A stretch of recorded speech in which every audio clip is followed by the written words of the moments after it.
ਉਹਨੇ ਵਕੀਲ ਕੀਤਾ ਤੇ ਅਸੀਂ ਜੱਜ ਕਰ ਲਿਆ جو مالدار. اگر اللہ کی سنت ہے، یہ بھی قرآن نے بتایا ہوا، اگر ساری پاکستانی قوم سجدے میں گر جائے ایک ہی ٹائم میں اور سر مار مار کے پھاڑ دے یا اللہ ہماری حالت بدل، ایک رائی برابر بھی نہیں بدلے گی جب تک خود عمل نہیں کرے گی. یہ سنت پروردگار ہے. وَلَن تَجِدَ لِسُنَّتِ اللَّهِ تَبْدِيلًا، اور تو کبھی بھی اللہ کی سنت میں تبدیلی نہیں پائے گا. اور ان میں سے کون سی ہے جو آپ عام سنتے رہتے ہیں، ان اللہ لا یغیر ما بقوم حتی یغیر ما بانفسہم. اللہ حالت تبدیل نہیں کرتا.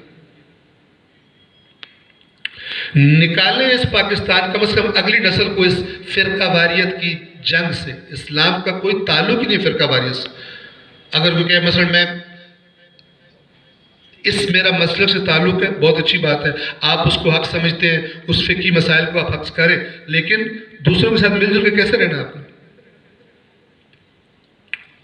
آیا دین اسلام کے پاس کا کوئی جواب نہیں ہے، قرآن کے پاس کا کوئی جواب نہیں ہے. جواب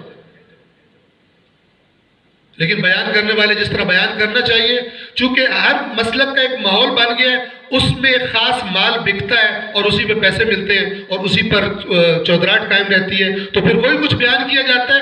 اور چونکہ عوام دین کے بارے میں خود سنجیدہ نہیں ہے، نہ قرآن پڑھنے کے بارے میں سنجیدہ ہے، نہ سیرت رسول پڑھنے کے بارے میں سنجیدہ ہے، تو جو سنا ہوتا ہے اسی پہ چلتے ہیں اور اسی کے ساتھ ان کی جنت اٹیچ کر دی ہوتی ہے. تو آپ پاکستان کے فیوچر کو چینج کریں.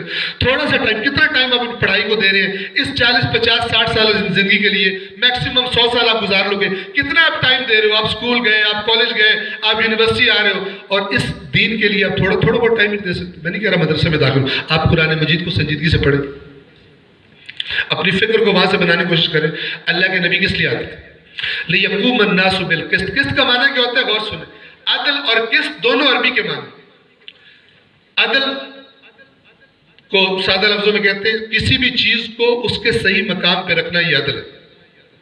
اس کو جہاں بھی اپلائی کرنے فارمولے کو، کسی بھی چیز کا، کسی شخصیت کا، کسی کام کا جو مقام بنتا ہے، جو ٹائم بنتا ہے، جتنی محنت ہونی چاہیے، مثال کے طور پر جتنا اس پر سوچ و بچار ہونی چاہیے، جو جس کا مقام بنتا ہے اسے وہاں پہ رکھنا عدل ہے. اور اگر نہ کیا جائے تو ظلم. یہ عدل ہے. قسط کسے کہتے ہیں؟ اور پھر آپ دیکھیں گے یہ ایک ایسی چیز ہے کہ جس پر آپ پوری دنیا کو ساتھ ملا سکتے ہیں. ہم نے تو اب دین ایسا بنایا کہ چھوٹی سی بات پہ آدھے الگ کر دیتے ہیں، کہتے ہیں یہ قبول کر ورنہ تو الگ ہے. جبکہ جس طرح یہ قرآن مجید بتا رہا ہے، آپ سب کو ساتھ ملا سکتے ہیں. اتنا زبردست شعار ہے کہ دنیا کا ہر انسان سوائے وہ کہ جو جانور اور کرپٹ اور خود ظلم میں انوالو ہے، باقی سب آپ کے ساتھ ملیں گے. لِيَقُومَ النَّاسُ بِالْقِسْطِ. قسط کا معنی کیا ہے؟ قسط کہتے ہیں عادلانہ حصے کو، وہ جس کو ہم کہتے ہیں کہ سب کو ان کے حقوق ملنے چاہیے، رائٹس ملنے چاہیے. ایک عام شہری بطور انسان اس کا جو رائٹ بنتا ہے، بطور پاکستانی اس کا جو رائٹ بنتا ہے، بطور مسلمان جو اس کا رائٹ بنتا ہے، جو اس کے رائٹس ہیں، طاقتور سے طاقتور بھی اس کا رائٹ اس سے نہ چھین سکے. سارے نبی اس لیے آئے، نبی تعویذ دینے نہیں آئے تھے.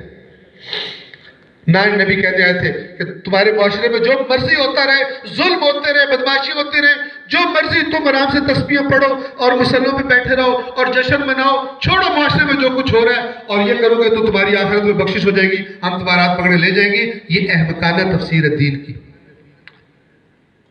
اللہ کیا فرما رہے ہیں؟ اللہ سے پوچھیں.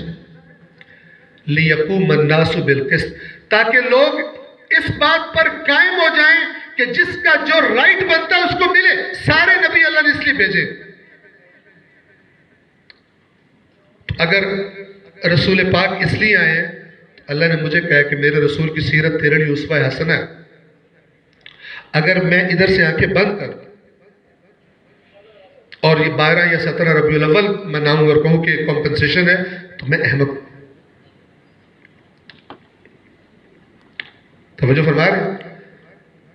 تو میں بات یہیں پہ تمام کروں. یہ آیت کا پہلا حصہ تھا، باقی آیت بھی آپ انشاءاللہ خود جا کے پڑھیں گے، بلکہ پورا قرآن مجید 15 سے 20 منٹ آپ سے ریکویسٹ کر رہا ہوں کہ اپنی عادت میں شامل، جب آپ پڑھنے بیٹھتے ہیں 15 منٹ کر لیں، اس سے بھی تھوڑا کم کر لیں. لیکن ایک دو آیات اس طرح پڑھے، چند سالوں میں آپ کو پورا قرآن آپ کی نظروں کے سامنے ہوگا، اگرچہ آپ عربی زبان کے قرآن کے حافظ نہیں ہوں گے، لیکن قرآن کی کوئی بات آپ کے لیے اجنبی نہیں رہے گی کچھ عرصے بعد، اگر آپ ریگولر اس کو شامل کرتے ہیں۔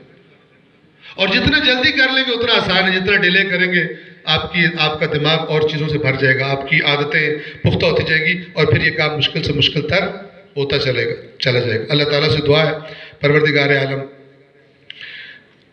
اللہ کے رسول کا معاملہ ہو، قرآن کا معاملہ ہو، امام حسین کا معاملہ ہو، اللہ تعالیٰ ہمیں ان کی صحیح معرفت، تاکہ ہمیں پتہ چلے کہ ہمارا ان کے ساتھ تعلق کیسا ہونا چاہیے، ان کے ساتھ رویہ، ایکچول رویہ کیا ہونا چاہیے، باقی سیکنڈری دوسرے تیسرے درجے کی چیزیں چھوڑ کر، وہ بے شک کرتے رہے بعد میں، لیکن اصل میں میرا تعلق قرآن کے ساتھ کیا ہونا چاہیے، اصل میں میرا تعلق رسول اللہ کے ساتھ کیا ہونا چاہیے، اصل میں میرا تعلق امام حسین کے ساتھ کیا ہونا چاہیے، اصل دیکھیں۔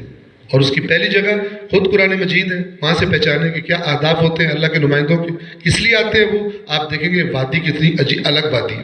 اور اس کے بعد خود ان کے اپنے کلام سے، میں نے کچھ جملے امام حسین کے بھی نوٹ کیے تھے علیہ الصلوۃ والسلام، لیکن ابھی بیان نہیں کر پاؤں، مجھ کو ٹائم کافی ہو گیا ہے۔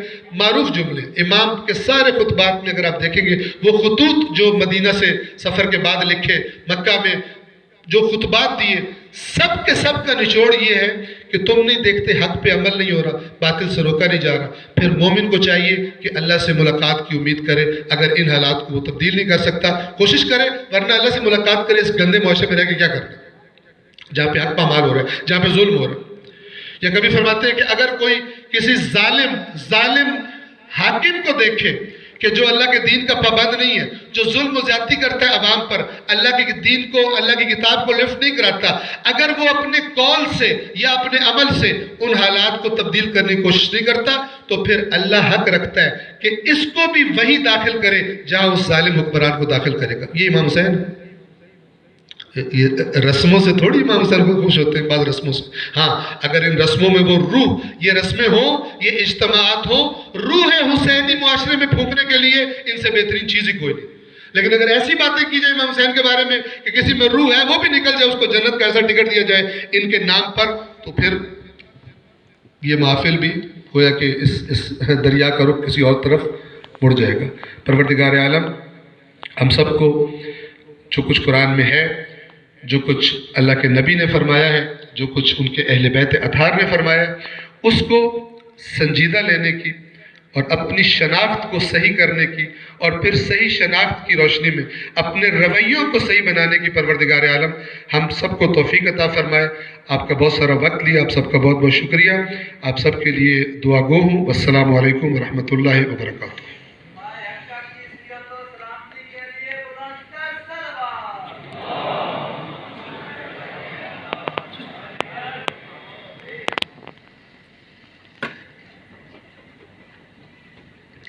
ہم